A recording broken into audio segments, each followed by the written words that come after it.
আপনারা ভালো করে কথাগুলো আমার খেয়াল করবেন। আল্লাহ পাক কোরআনে কি বলতেছে আর এই ধর্ম ব্যবসায়ীরা বা ধর্মগুরুরা কি বলতেছে দেখেন, এই দুয়ের মধ্যে পার্থক্য কী সেই আয়াতগুলো আমি তুলে ধরতেছি। আল্লাহ বলতেছে যে তোমরা বলো কি বলবো, আমরা আল্লাহ হতে মানে নেছি, আমরা আল্লাহ হতে মানে নেছি এবং যা আমাদের প্রতি কি কোরআন শরীফ এবং ইব্রাহিম, ইসমাইল, ইসহাক,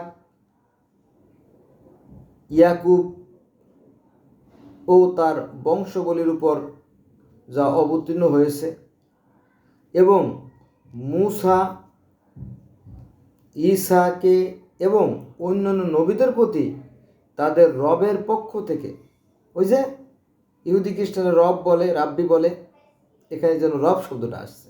রব মানে কি আল্লাহ, মানে এই ইহুদি খ্রিস্টানরা তাদের আল্লাহর পক্ষ থেকে যা পেয়েছেন সেটার কথা বলা হয়েছে যে অন্যান্য নবীদের প্রতি তাদের রবের পক্ষ থেকে যা দেওয়া হয়েছে তাদের মধ্যে আমরা কোনো পার্থক্য করি না এবং আমরা তার কাছে আত্মসমর্পণ করি।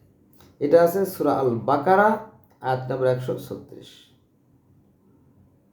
অন্যান্য নবীদের প্রতি বলতে দেখেন যে এই যে জরস্টার অর্থাৎ পার্সি ধর্মের যে প্রতিষ্ঠাতা, তাকেও বাহাই ধর্মের যারা তাকে মানে, আবার যারা কাদিয়ানি বা আহমদ মুসলিম তারা কিন্তু আপনার হজরত শ্রীকৃষ্ণ এবং হজরত বুদ্ধ হিসেবে নবী হিসেবে মানে, কারণ এরা খুব ন্যায়। তারপরে রামকেও নবী মানে, গৌতম বুদ্ধকে নবী মানে, শ্রীকৃষ্ণকে নবী মানে, তারপরে আপনার পার্সি ধর্মের যে জরস্টার তাকে নবী মানে। কত সুন্দর, তাই না? এখানে যাদেরকে নবী মানে এটি কিন্তু অসঙ্গিত নয় এবং অন্যায় নয়। কারণ কি জানেন? কারণ শ্রীকৃষ্ণ ছিল ন্যায়ের পক্ষে, তার বিপক্ষে ছিল কংস অত্যাচারের পক্ষে। রাম ছিল ন্যায়ের পক্ষে, রাবণ ছিল অত্যাচারের পক্ষে। কংস ছিল জরস্টার ছিল ন্যায়ের পক্ষে, ওই সময় রাজা নাম ভুলে গেছি, আলেকজান্ডার গ্রেট যারা ছিল তারাও কিন্তু এই জরস্টারের যে ধর্ম মন্দিরগুলো ছিল সেগুলো জ্বালিয়ে দিয়েছে, পুড়িয়ে দিয়েছে, তার অনুসারীদেরকে হত্যা করছে, এরকম কি। তো এই যে আলেকজান্ডার ছিল অন্যায়ের পক্ষে, কিন্তু এই জরস্টার ছিল ন্যায়ের পক্ষে। তারপরে গৌতম বুদ্ধ ছিল ন্যায়ের পক্ষে। আর ওই সময় কিছু অত্যাচারী রাজা ছিল যারা গৌতম বুদ্ধের সাথে মারামারি যুদ্ধ বিগ্রহে জড়িত হওয়ার চেষ্টা করছিল, কিন্তু গৌতম বুদ্ধ যুদ্ধ করতে রাজি না। এখানে একটা কাহিনী আছে, সেটা হচ্ছে যে একটা নদীকে কেন্দ্র করে দুই পক্ষের মধ্যে প্রায় যুদ্ধ বেঁধে যায় এর মধ্যে অবস্থা। তো গৌতম বুদ্ধ বলল যে না, আমি যুদ্ধ করতে রাজি না, এই মানুষ হত্যা করতে আমি রাজি না, প্রয়োজনে আমি দেশ ত্যাগ করে চলে যাব। পরে গৌতম বুদ্ধ দেশ ত্যাগ করে চলে যান আর কি, কিন্তু তিনি যুদ্ধ করেন নাই। তিনি অহিংস বাণী তিনি প্রচার করছেন এবং তিনি বলছেন যে জীবে প্রেম করে যেই জন সেই জন সেবিছে ঈশ্বর। খুবই সুন্দর বিষয়। এ কথা কিন্তু আল্লাহরই কথা। আল্লাহ বলছেন যে আমার সৃষ্টিকে ভালোবাসে, আমি আল্লাহ তাকে ভালোবাসি। সুন্দর না? সুন্দর। গৌতম বুদ্ধ একজন সুন্দর মানুষ ছিলেন।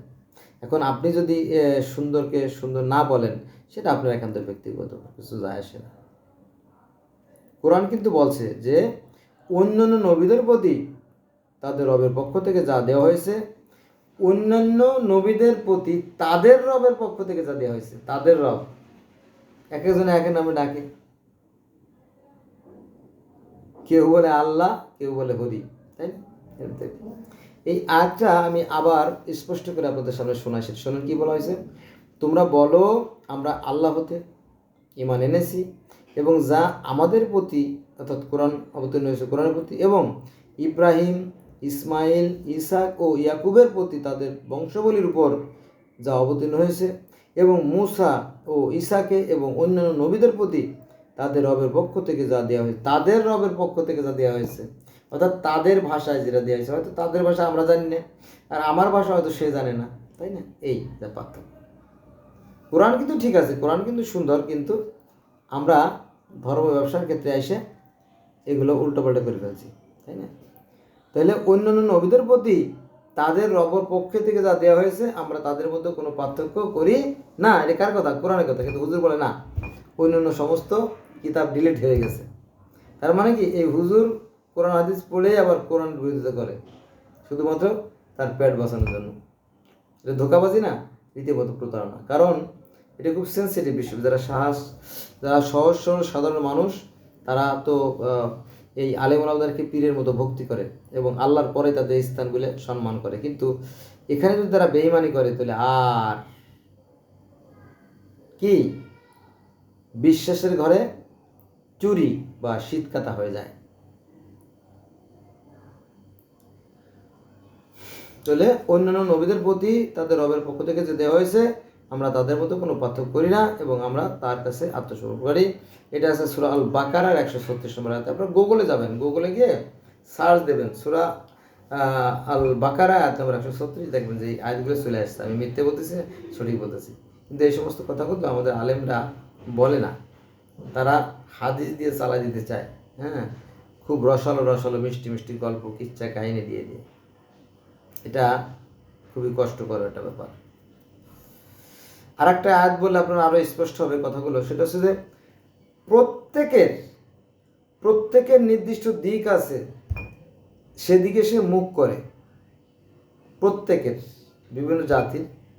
আবার আল্লাহ বলতেছে আমি এক এক জাতির জন্য আলাদা আলাদা নিয়ম কানুন করে দিচ্ছি, তাও কোরআনের কথা। কিন্তু তাহলে এই কথাগুলো যদি আমরা মানি, তাহলে তো বোধহয় আর ধর্ম নিয়ে বাড়াবাড়ি বা সংঘাত হয় না, তাই না? যার যার করবে সে নেমে যাবে। আর আল্লাহ কাদের সাথে থাকেন?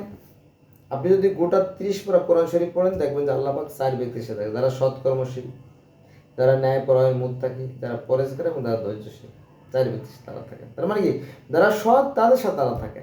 যেমন সূরা আল বাকারার 62 নম্বর আর মায়েদার 69 নম্বর আয়াতে বলা হয়েছে যারা সৎকর্মশীল তারা জান্নাতে যাবে। ওই একই কথা আর কি। প্রত্যেকটা ধর্মই সত্য সুন্দর কল্যাণের কথা বলে, আদর্শের কথা বলে। কিন্তু এই ধর্ম ব্যবসায়ীরা ধোঁকা দিয়ে মানুষের সাথে মানুষের বিভেদ সৃষ্টি করে, হিংসা বিদ্বেষ ঘৃণা মারামারি খুনোখুনি কাটাকাটি সৃষ্টি করে। অতএব সাবধান, নিজে কোরআন জানুন, কোরআন মানুন, আপনার উভয় জান কল্যাণ হোক। ধন্যবাদ সবাইকে।